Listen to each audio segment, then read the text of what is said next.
অতিথি হিসাবে। ধন্যবাদ মাসুদ ভাই।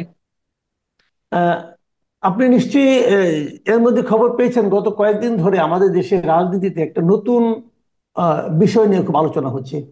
সেই বিষয়টা হলো, ডক্টর ইউনূস ব্রিটেন গিয়েছিলেন, সেখানে বিভিন্ন কারণে গিয়েছিলেন, কিন্তু অন্য কারণগুলো চাপা পড়ে গেছে, অন্য সাফল্য ব্যর্থতা সবই চাপা পড়ে গেছে।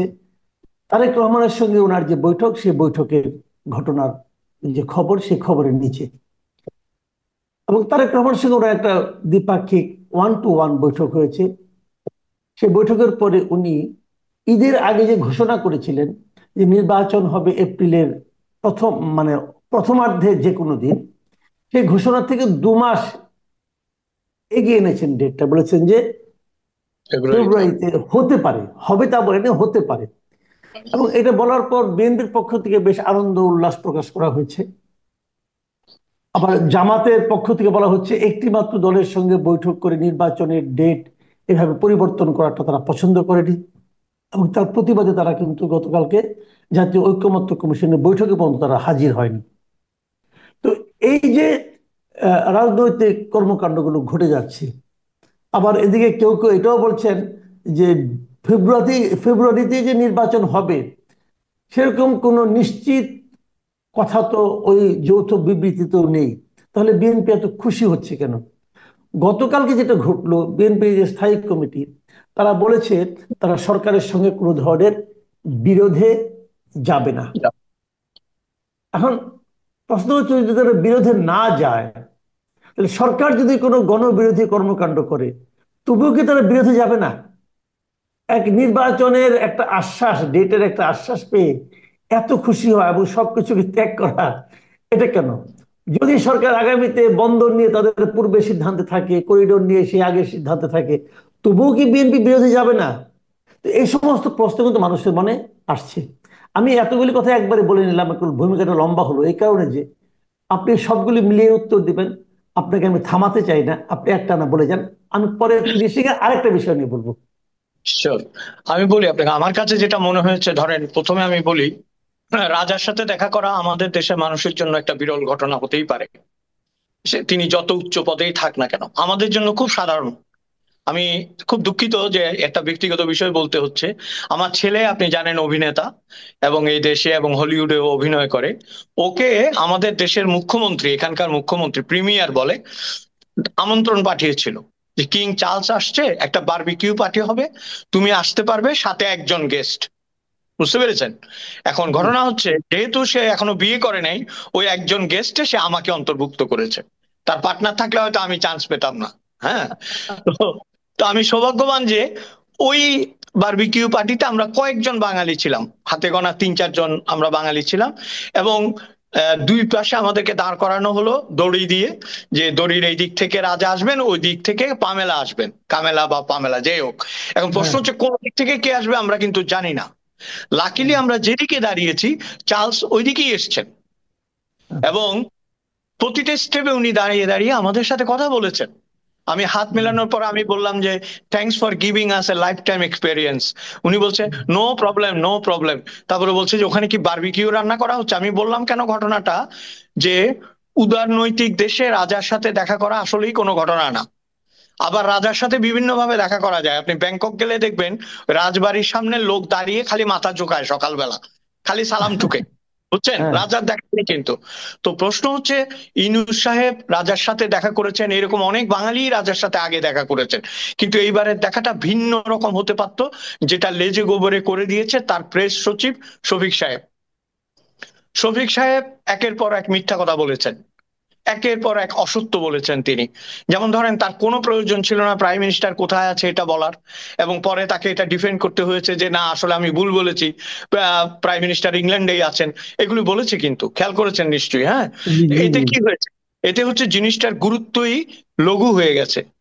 যখনই আপনি একটা মিথ্যা বলছেন, তখন তো মানুষের মনে সংশয় জেগেছে না, যে আগেরটাও নিশ্চয় সত্য নয়। এবং আমি একটা জিনিস খুব আহ বিস্ময়ের সাথে লক্ষ্য করি, আপনার এই সফরে আসলে কোনো কিছুই অর্জিত হয়নি। কোনো কিছুই অর্জিত হয়নি। অর্জিত হয়নি এই কারণে, ধরেন তাকে ঠিক যতটা ভিডিও আমরা দেখেছি, যতটা ফটোগ্রাফ আমরা দেখেছি, ঠিক সেভাবে গুরুত্ব দিয়েছে বলেও মনে করা যাচ্ছে না। ঠিক সেইভাবে যে তার সাথে কথা হয়েছে। ইভেন ধরেন আমি যদি বলি উনি আমাদের দেশের চিফ অ্যাডভাইজার, আমাদের তো একটা সম্মান থাকবে তার প্রতি। এবং তারা বসতেও পারেনি আসলে, তারা দাঁড়িয়েছিল স্ট্যান্ডিং, এবং সেখানে এসে উনি হাত মিলিয়েছেন, হাত মিলিয়ে দুই একটা কুশল বিনিময় করে চলে গেছেন। এখান থেকে তো কিছু অর্জিত হতে পারে না, তাই না? এখান থেকে জি। অর্জনের সম্ভাবনা তো ক্ষীণ। আর ওই যে আমি বললাম লেজে গোবরে, এখানে আমার একটা কথা আছে, ধরেন লেজে আর গোবরে হলে গোবরটা আলাদা করলে লেজটা দেখা যায়। এখন এরা গোবরে লেজে করে ফেলেছে, আপনি যতই গোবর সরাবেন লেজ আর দেখা যাচ্ছে না। এটা একটা আমার কাছে মনে হয়েছে যে একটা গোবরে লেজে করার ব্যাপার। এবং দেখেন আরেকটা জিনিস হচ্ছে, আমি একটু আসল কথায় আসি, উনি আসলে হয়তো গিয়েছিলেন তারেক জিয়ার সাথে দেখা করার জন্য। এখন জি। এখানেও ধরেন নানা ধরনের কন্ট্রাডিকশন কাজ করেছে।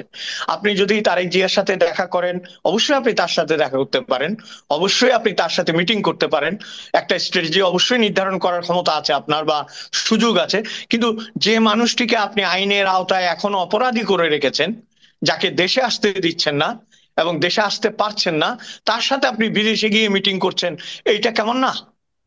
আপনি লন্ডনে গিয়ে হুম। তার সাথে করছেন, কিন্তু তার তো সাজা মওকুফ হয়নি এখনো।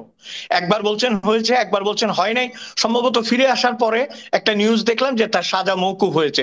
এগুলো যে কত পার্সেন্ট সঠিক এটাও তো আমরা জানি না, তাই না? এবং আরেকটা জিনিস দেখেন, যদি তাই হতো তাহলে তো তারেক জিয়ার একটা নিশ্চয় আশা ছিল যে একটা ফ্লাইটে করে তিনি আসবেন, লক্ষ লক্ষ লোক যাবে তাকে এয়ারপোর্টে আনতে। সেই ধরনের কোনো পরিস্থিতি কিন্তু তৈরি হয়নি।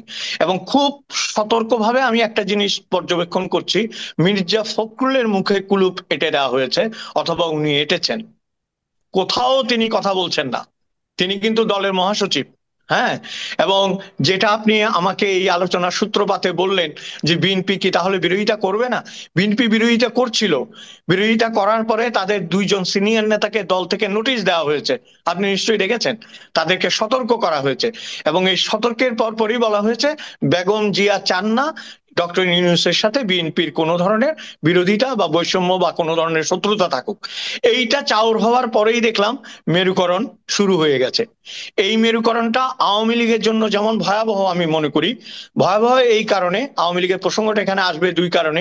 যে আওয়ামী লীগের এখন আমি মনে করি দুইটা দল দেশে যারা আছে, আপনি দেখবেন বিভিন্ন ভিডিও এবং ইয়েতে, যারা দরিদ্র, নিপীড়িত, নির্যাতিত এবং ত্যাগী কর্মী বাহিনী, তারা কিন্তু সাফার করছে, সাংঘাতিক ভাবে সাফার করছে।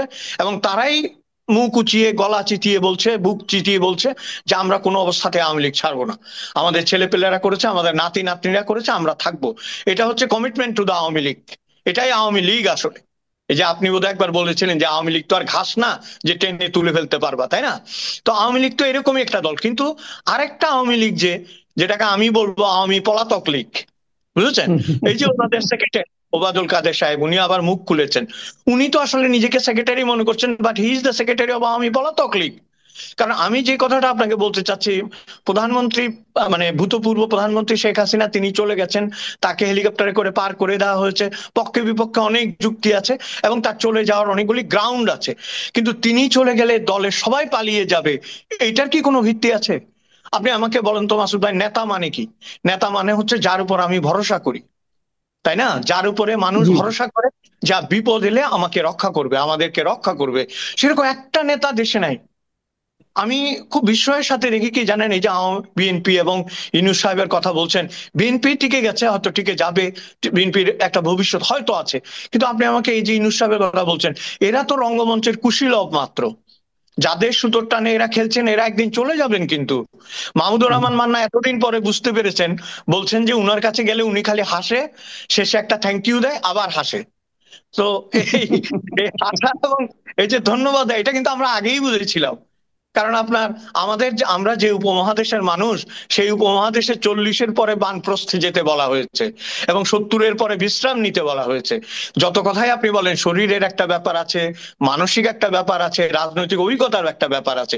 উনি এসছেন, উনি চলে যাবেন। প্রেস সেক্রেটারি আজকে আছে, কালকে নাই কিন্তু। এবং যে ছেলেগুলোর কথা আপনারা সব সময় বলেন, আমি খুব বিস্ময়ের সাথে দেখি যে এগুলিকেই বলে আপনার গোদের উপর বিস্ফোরা। এগুলো হচ্ছে বিস্ফোরা। সারা জাতির যে গোঁদটা হয়েছে ওই গোদের উপর এগুলো বিস্ফোরা। এগুলো থাকবে না আপনার। কারণ আপনি একটা জিনিস দেখেন, এদেরকে ছাড় দেওয়ার কোনো কারণ নাই মাসুদ ভাই, কারণ এই কারণে নাই, এই বয়সে কিন্তু আসম আব্দুর রব, শাহজাহান, সিরাজ তো আপনার নূরে আলম সিদ্দিকের ইতিহাস রচনা করেছিল, প্রয়াত আব্দুল কুদ্দুস মাখন এরা। কারণ তারা পজিটিভ রাজনীতি জানতেন, তারা বাংলাদেশের বলা বলি করতেন যে ডক্টর ইউনূস একটা আন্তর্জাতিক খ্যাতিসম্পন্ন ব্যক্তি এবং ওনার কোনো রাজনৈতিক অভিলাষ নেই, এরকম একটা ধারণা মানুষের মধ্যে ছিল। এবং উনি দায়িত্ব নেওয়ার পর হয়তো দেশে একটা মানে সামগ্রিক একটা ঐক্যের একটা আপনার ধারা তৈরি হতে পারে, যে সবাই যার যার মতো মতবিরোধ থাকবে, রাজনৈতিক চিন্তার ভিন্নতা থাকবে, কিন্তু দেশটাকে এগিয়ে নেওয়ার ক্ষেত্রে আমরা অগ্রসর হতে পারবো।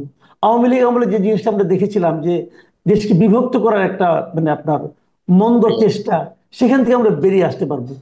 কিন্তু আপনি দেখেন, আহ গতকালকেই তো দেখলাম যে জাতিসংঘ মানবাধিকার বিষয়ক হাই কমিশন থেকে ওদের যে প্রতিবেদন, সেই প্রতিবেদনে কিন্তু আমাদের দেশ সম্পর্কে একটা কথা বলা হয়েছে যে আপনার মানে রাজনৈতিক দল নিষিদ্ধ করার যে একটা আইন সংশোধন মানে যে করা হয়েছে, এটার ব্যাপারে তারা খুব উদ্বেগ দেখিয়েছে এবং বলেছে এর মাধ্যমে মানুষের মত প্রকাশের স্বাধীনতা, সমাবেশ করার স্বাধীনতা, সংগঠন করার স্বাধীনতা এটা খর্ব হবে, সীমিত হবে। তো ডক্টর ইউনূসের সরকারের জন্য এই ধরনের একটা প্রতিক্রিয়া আন্তর্জাতিক পর্যায় থেকে আসা, এটাকে আপনি আসলে কিভাবে দেখবেন? প্রথম কথা হচ্ছে, আপনি যেটা বললেন যে তার রাজনৈতিক উচ্চাভিলাষ ছিল না, এটা আমি স্বীকার করব না। উচ্চাভিলাষ না থাকলে উনি অনেক বছর আগে কিন্তু চিঠি দিয়েছিলেন আমাদেরকে যে উনি একটা দল করতে চান এবং ওই দলের ব্যাপারে জনগণ রাজি আছে কিনা, তাই না? সেটা জি। অবশ্য খুবই খারাপ ভাবে প্রত্যাখ্যাত হয়েছিল। সেই কারণে উনি আর এগুতে পারেননি। কিন্তু আমার ধারণা, যিনি আমাদের দেশ থেকে চলে যেতে বাধ্য হয়েছেন, তিনি সম্ভবত এটা টের পেয়েছিলেন ধারণা। হ্যাঁ, কারণ তিনি সব সময় এখানে এখানে আপনার এখানে গত কিছু একটু থামাচ্ছি এখানে, এই জায়গাটা একটু মানে আপনার হয়ে গেছে, সাউন্ড নষ্ট হয়ে গেছে। আপনি প্রশ্নটা ঠিক আছে, ওই আচ্ছা, প্রশ্নের উত্তরটা আরেকবার বলেন, এখান থেকে বলেন। কোনটা যেটা আবার প্রথম থেকে? আমি হ্যাঁ, প্রথম থেকে বলেন প্রশ্নের উত্তরটা, রাইট।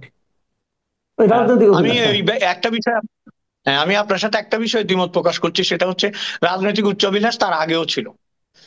বলে তিনি আমাদেরকে চিঠি দিয়েছিলেন সবাইকে, নাগরিকদেরকে, হুম। যে তিনি একটি রাজনৈতিক দল করতে চান বা এরকম কিছু করতে চান, আমাদের সমর্থন আছে কিনা। সেটা খুব বাজেভাবে প্রত্যাখ্যাত হওয়ায় তিনি ওই আশাটা পরিত্যাগ করেছিলেন। এবং এরপর থেকে তিনি খালি বলতেন যে 1-11 সময় তার হাতে পায়ে ধরেছে, ওই সময় এই করেছে এই করেছে, উনি রাজি হয়নি।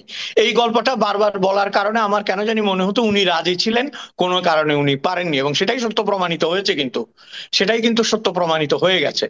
এবং আরেকটা কথা আমি যেটা আপনাকে বলতে চাচ্ছি, সেটা হচ্ছে যে আপনি যেটা বললেন যে মানবাধিকার কমিশনের রিপোর্ট, এটা তো 100% সত্য না। 100% সত্য এই কারণে, ধরেন যে এই দেশে কোনো গুণী মানুষের চিহ্ন রাখা হচ্ছে না, এই দেশে কোনো সুফিবাদের চিহ্ন রাখা হচ্ছে না, হ্যাঁ, এই দেশে কোনো ধরনের উদারতার চিহ্ন রাখা হচ্ছে না। তো সেই দেশের রাজনৈতিক দলগুলো কি করে আপনার নিজেদের কাজ করবে, কি করে কথা বলবে? এই যে আমি আপনি কথা বলছি, আমরা যে বিপজ্জনক পরিস্থিতিতে নেই তার কি কোনো গ্যারান্টি আছে? তো সকলকেই তো একটা ফ্রেমের মধ্যে বন্দি করে রাখা হয়েছে। অথচ তার প্রেস সেক্রেটারির কথা আমি আগেও বলেছি আপনাকে, উনি বারবার বলছেন যে আমাদের আমলে যে স্বাধীনতা দেওয়া হয়েছে, কারো আমলে সেই স্বাধীনতা দেওয়া হয়নি। এত বড় একটা নির্লজ্জ মিথ্যা কথা মানবাধিকার কমিশনের চোখকে কি এড়িয়ে যেতে পারে আপনি বলেন? কারণ তারা তো রিয়েল পিকচারটা পাচ্ছে না আমাদের দেশে কি হচ্ছে। আমাদের দেশে সব সময় আমরা দেখেছি যারাই ক্ষমতায় এসছে, তারা কিন্তু ক্ষমতাটা কুক্ষিগত করার জন্য কথা বলতে দেয়নি। এবং যে পয়েন্টস গুলো আপনি বলেছেন, এই প্রত্যেকটি পয়েন্টস কিন্তু সত্য। এবং আমি ভুলে যাওয়ার আগে একটা কথা বলতে চাই, বা প্রসঙ্গান্তরে যাওয়ার আগে, আমরা কিন্তু দেশের ভবিষ্যতের কথা একবারও বলছি না, যেটা আপনি শেষে এসে বললেন যে দেশে আসলে অর্থনীতির পরিস্থিতি কি পরিমাণ খারাপ হয়েছে। কারণ আন্তর্জাতিক অঙ্গনেই পরিস্থিতি খারাপ হয়ে গেছে বিভিন্ন যুদ্ধের কারণে। আপনার ইরান ইসরায়েল যুদ্ধ, তারপরে ইউক্রেন রাশিয়ার যুদ্ধ, ভারত পাকিস্তান যুদ্ধ, সব মিলে আন্তর্জাতিক পরিস্থিতি খারাপ হয়ে গেছে। আপনি দেখবেন এটার খুব তাড়াতাড়ি এটার একটা রেশ কিন্তু বাংলাদেশে পড়বে, এবং এটার একটা খারাপ মন্দ প্রভাব অর্থনীতিতে পড়বে। সেই সব দিকে কিন্তু কোনো আলোচনা নেই, দেখবেন আপনি খালি সংস্কার এটা ওইটা এইসব আলাপ করে। হাসিনার অন্তত একটা জিনিস ঠিক ছিল, উনি মনে করেছিলেন যে ক্ষমতা তার চিরস্থায়ী হয়ে গেছে, কিছু কিছু ডেভেলপমেন্টের কাজ উনি করতেন। এখন তো ডেভেলপমেন্টের কথাও শোনা যায় না, তাই না? আমি সমর্থনের কথা বলছি না, কিন্তু ডেভেলপমেন্টের কথাও শোনা যায় না। এবং এই পরিস্থিতি আপনি যেটা বলছেন যে মানবাধিকার কমিশনের যে রিপোর্ট বা আমাদের যে ভীতি, সেটা হচ্ছে এই আক্রমণ, আক্রোশ এবং অন্ধত্ব থেকে বাঁচানোর কোনো রাস্তা নেই। আপনি দেখবেন প্রকাশ্য রাজপথে বুলডোজার দিয়ে ভাঙা হচ্ছে, কিছু ছেলে পেলে ইচ্ছে করলে গিয়ে এই ভবন ভাঙছে, কারো অফিসে আক্রমণ করছে, নির্দিষ্ট করে দিচ্ছে এই কাজ করতে পারবে এই কাজ করতে পারবে না। একটু থিতি এসছে বটে, কিন্তু এগুলো চলছে, এবং এগুলো যতদিন চলবে আমি এখানে আরেকটা কথা বলতে চাই, তাহলে উত্তরণের উপায় কি? আমরা কি খালি সমস্যা নিয়ে আলাপ করব? উত্তরণের উপায় হচ্ছে আপনার সুস্থ রাজনীতি। তো সুস্থ রাজনীতি করতে হলে আওয়ামী লীগকে প্রয়োজন ছিল। আওয়ামী লীগ তো এই নেতৃত্ব দিয়ে পারবে না, এটা আপনি লিখে রাখেন। যে নেতৃত্ব চলে গেছে সেই নেতৃত্ব দিয়ে পারবে না, এবং যে বয়সী নেতৃত্বের উপর আওয়ামী লীগ ভরসা করছে তারাও পারবে না। তাহলে আওয়ামী লীগকে কি করতে হবে? 25 থেকে 30 বছরের যে সমস্ত যুব শক্তি আছে তাদের কাছে যেতে হবে। আমার তো মনে হয় না তারা আওয়ামী লীগের সাথে আছে এখন। এই জায়গাটা যদি করতে না পারে তাহলে ভয়াবহ দুর্যোগ আছে। কিন্তু আপনি 1975-এ ফিরে যান, আমরা তো তখন কিশোর বয়স পার হয়ে গেছি, তাই না? তরুণের পথে আমরা তো দেখেছি এটা, বঙ্গবন্ধুর মন্ত্রিসভায় এবং বিভিন্ন যারা প্রবীণ নেতা ছিলেন তারা হয় সারেন্ডার করেছে, না হয় মোস্তাকের মন্ত্রিসভায় গেছে, না হলে আপনার অথর্ব হয়ে গেছে, না হলে বয়স হয়ে গেছে। পরের পরের 2-3টা জেনারেশন এসে আওয়ামী লীগকে উদ্ধার করেছিল। এখন সেটা কোথায়? বিদেশে বসে বিবৃতি দিলেও কাজ হবে না, বয়স্ক লোকদের সেই সক্ষমতাও নেই, কাজেই সে তারুণ্যকে লাগবে। এখন তারুণ্যের যে অংশটা মব হয়ে গেছে, বা তারুণ্যের যে অংশটা বিভ্রান্ত রাজনীতিতে চলে গেছে, তারাই যদি নিয়ন্ত্রণ করে তাহলে তো হবে না। যে সুস্থ, যে নীরব যে তারুণ্য, তাকে কিন্তু জাগিয়ে তোলার একটা রাজনীতি করতে হবে। এটা বামরাও করছে না, ডানরাও করছে না, আওয়ামী লীগ তো পারছেই না। আচ্ছা, আমরা মানে আলোচনার শেষ পর্যায়ে চলে এসেছি। আমি আরেকটা প্রশ্ন আপনাকে করতে চাই। এই যে আপনি হতাশ, আমি মোটামুটি আপনার কাছ থেকে যেগুলো পেলাম, আমি তো কোনো আশাবাদী হতে পারছি না। তাহলে আমাদের দেশের ভবিষ্যৎটা কি? মানে সামনে যদি একটা নির্বাচন হয়, অথবা এরা যদি নির্বাচন দেয়, সেই নির্বাচন কবে দেবে বলে আপনি মনে করেন? সেই নির্বাচন কেমন হবে বলে আপনি মনে করছেন? এবং সেই নির্বাচনে যারা জয়ী হয়ে আসতে পারে, তাদের জন্য দেশ পরিচালনা করা, দেশকে সামনের দিকে এগিয়ে নেওয়া কতটুকু সহজ হবে বলে আপনি মনে করেন?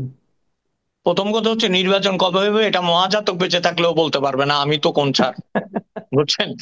এবং আমি, আমার যেটা মনে হয়, খুব সহজে নির্বাচন দেবে না যতক্ষণ পর্যন্ত পরিস্থিতি তাদের অনুকূলে না থাকবে এবং তাদের ডিল অনুযায়ী কাজ না হবে। কারণ আপনাকে বুঝতে হবে এখানে কোনো জনগণের সংস্পৃক্ততা নাই, আসলে জনগণের সংশ্লিষ্টতা নেই। এটা হচ্ছে একটা ওয়ান ম্যান গেম, অথবা কিছু মানুষের একটা খেলা। তো সেখানে যতক্ষণ একটা নেগোসিয়েশন না হবে, I am not expecting any election in Bangladesh, হবে না। এবং আরেকটা হচ্ছে মুক্তিযুদ্ধের যে অপমান, ইতিহাসকে অস্বীকার করার যে প্রবণতা, এবং আমাদের ভিত্তিকে অস্বীকার করার যে প্রবণতা, সেইটা থেকে যতদিন বেরোতে না পারবে কোনো ঐক্য তো সম্ভবপর না, তাই না? ঐক্যের তো কতগুলো ভিত্তি থাকে। ঐক্যের ভিত্তি বাংলাদেশ, ঐক্যের ভিত্তি মুক্তিযুদ্ধ, ঐক্যের ভিত্তি অসাম্প্রদায়িকতা, ঐক্যের ভিত্তি গণতান্ত্রিকতা। এর থেকে যদি 3টা মাইনাস হয়ে যায়, আপনি ঐক্যটা করবেন কি করে? এবং কার সাথে কার ঐক্য হবে, তাই না? এবং যদি তারা সেভাবে চলতে থাকে, তাহলে পাকিস্তানের মতো একটা পরিস্থিতির দিকে আমাদের যেতে হবে। কখনোই আপনি ভারসাম্যে থাকতে পারবেন না। বাংলাদেশ চলবে, কারণ বাংলাদেশের মেহনতি মানুষ যারা, শ্রমজীবী মানুষ যারা, সর্দার ফজলুল করিম একটা কথা বলেছিল না, যে তার কাছে সবচেয়ে সুন্দর দৃশ্য হচ্ছে সকালবেলা তিনি ঘুম থেকে উঠে দাঁড়ালে গার্মেন্টসের যে মহিলা শ্রমিকদেরকে যেতে দেখেন। এটা তার কাছে ছিল পৃথিবীর একটি অনুপম দৃশ্য। অসাধারণ কথাটা, যে এই যে শ্রম শক্তিটা বাজারে আছে, এই যে আমাদের খেটে খাওয়া মানুষগুলো আছে, তারা বাংলাদেশকে কোনো না কোনো ভাবে টেনে নেবে নিজের প্রয়োজনে, সমষ্টির প্রয়োজনে, জাতির প্রয়োজনে। আপনারা আছেন, আপনারা আপনাদের কাজ করবেন, রবীন্দ্রনাথের ভাষায় যার কাজ সে করিবে, সকলেই টেনে নিয়ে যাবে। কিন্তু লক্ষ্যে পৌঁছতে পারবে না যতক্ষণ না আপনি গণতান্ত্রিক সেকুলার একটা রাষ্ট্রের জন্য নির্বাচন না দেবেন। আমার এটাই মনে হয়। জি, অনেক ধন্যবাদ জনাব অজয় দাশগুপ্ত। প্রিয় দর্শক, আপনারা শুনলেন বিভিন্ন বিষয়ে দেশের রাজনীতি এবং দেশের ভবিষ্যৎ নিয়ে